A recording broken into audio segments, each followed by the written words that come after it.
પ્રચંડ પ્રચાર શરૂ થઈ ગયો છે। કેન્દ્રીય મંત્રીઓ અને સ્ટાર પ્રચારકોનો કાફલો મતદારોને રીઝવવા ગુજરાત તરફ વળ્યો છે, કારણ કે ત્રીજા તબક્કામાં એટલે કે 7 મેના રોજ ગુજરાતમાં મતદાનનો મહાપર્વ યોજાવાનો છે। દરેક પાર્ટીના ઉમેદવાર પોતાની અલગ રાજકીય રણનીતિ સાથે ચૂંટણી મેદાને ઉતરશે। તો ચાલો આપણે જાણીએ કે આણંદમાં ભાજપના ઉમેદવાર મિતેશ પટેલ ક્યાં ચૂંટણી મુદ્દાઓ સાથે પ્રજાને રીઝવવા તૈયાર છે। લોકસભાની ચૂંટણીના ગણતરીના દિવસો બાકી રહ્યા છે, ત્યારે આપણી સાથે આણંદ બેઠકના ઉમેદવાર મિતેશભાઈ પટેલ સાથે વાત કરીશું।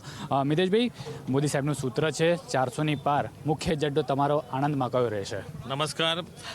2019થી 2024 5 વર્ષ સાંસદ તરીકે એક જવાબદારી નિભાવી છે। 2500 કરોડથી વધુ વિકાસના કામો આ જિલ્લામાં કર્યા છે। સિવિલ હોસ્પિટલ આણંદ શહેરમાં હતી, પેટલાદ શહેરમાં હતી, પરંતુ અદ્યતન સિવિલ હોસ્પિટલ જે આણંદ જિલ્લાને જોતી હતી એ 165 કરોડના ખર્ચે તૈયાર થઈ રહી છે। આદરણીય નરેન્દ્રભાઈ મોદી સાહેબે વર્ચ્યુઅલી એનું ખાતમુહૂર્ત પણ કર્યું છે।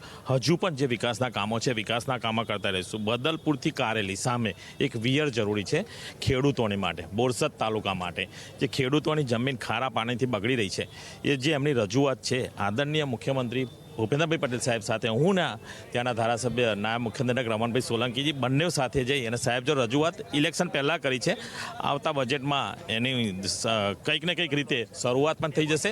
સૌ ખેડૂતો ખુશ છે। જે વિકાસના કામો હજુ પણ આણંદ જિલ્લામાં જે બાકી હશે, વિકાસના કામો કરતા ખૂબ સારા કામો થયા છે। આપણે સૌ જાણો જ છો કે અબ કી બાર 400 કે પાર અને નરેન્દ્રભાઈ મોદી સાહેબ ત્રીજી વખત પ્રધાનમંત્રી બનવા જઈ રહ્યા છે। મિતેશભાઈ, હાઈકમાન્ડે બીજી વાર આપની પર વિશ્વાસ મૂક્યો છે, ફરી એકવાર ટિકિટ આપી છે, વિશ્વાસ પર ખરા કેવી રીતે ઉતરશો? પૂરેપૂરો મને વિશ્વાસ છે, મતદાતાઓ પર વિશ્વાસ છે, અને મતદાતાઓ જે નરેન્દ્રભાઈ મોદી સાહેબ સાથે જોડાયેલા છે, તમે જોયું આજે સાહેબ જે રીતની વાત કરી છે, સૌને જે રીતનો વિશ્વાસ છે, એ વિશ્વાસ અતૂટ મતરૂપી આપી અને 7/5ના રોજ વધુમાં વધુ વોટો ભારતીય જનતા પાર્ટી તરફ મળશે। મિતેશભાઈ, ગઈ ટર્મમાં કયા વિકાસના કામો બાકી રહી ગયા હતા જે આ ટર્મમાં પૂરા કરવાના છો? કઈ ટર્મના જેટલા વચનો આપ્યા હતા એ બધા જ વચનો પૂર્ણ થયા છે। આ એક અમે તમને બદલપુર વાળું કહ્યું, એકલો જ વિયરવાળું કામ જે પેન્ડિંગ છે એ કામ પૂર્ણ કરીશું। છેલ્લો અંતિમ સવાલ, લોકો ભાજપને જ કેમ મત આપે અથવા તો મિતેશભાઈને જ કેમ મત આપે, એનું શું મુખ્ય કારણ છે?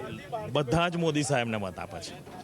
ભારત દેશની જનતા મોદી સાહેબને મત આપે છે। 10 વર્ષના શાસનકાળ દરમિયાન આજે મોદી સાહેબ જે બોલ્યા છે ને, 65 વર્ષ 60 વર્ષ કોંગ્રેસે શું આપ્યું જનતાને?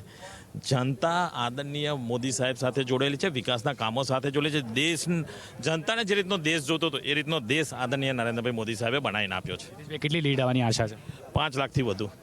ચોક્કસી હતા આણંદના ઉમેદવાર મિતેશભાઈ કહી રહ્યા છે કે આ વખતે મોદી સરકારે જે સ્લોગન આપ્યો છે 400ને પાર, અને ફરી એક વખત હાઈકમાન્ડે મારી પર વિશ્વાસ મૂક્યો છે, વિશ્વાસ પર ખરા ઉતરીશ ને આ સીટ છે 5 લાખથી બધાની લીડ કાઢશે। કેમેરામેન કૌશિક પરમાર સાથે મયદીપસિંહ રાઠોડ। સમાચારોમાં આગળ વાત કરીએ તો ક્ષત્રિય સમાજ દ્વારા રૂપાલાના વિરોધમાં છેલ્લા ઘણા સમયથી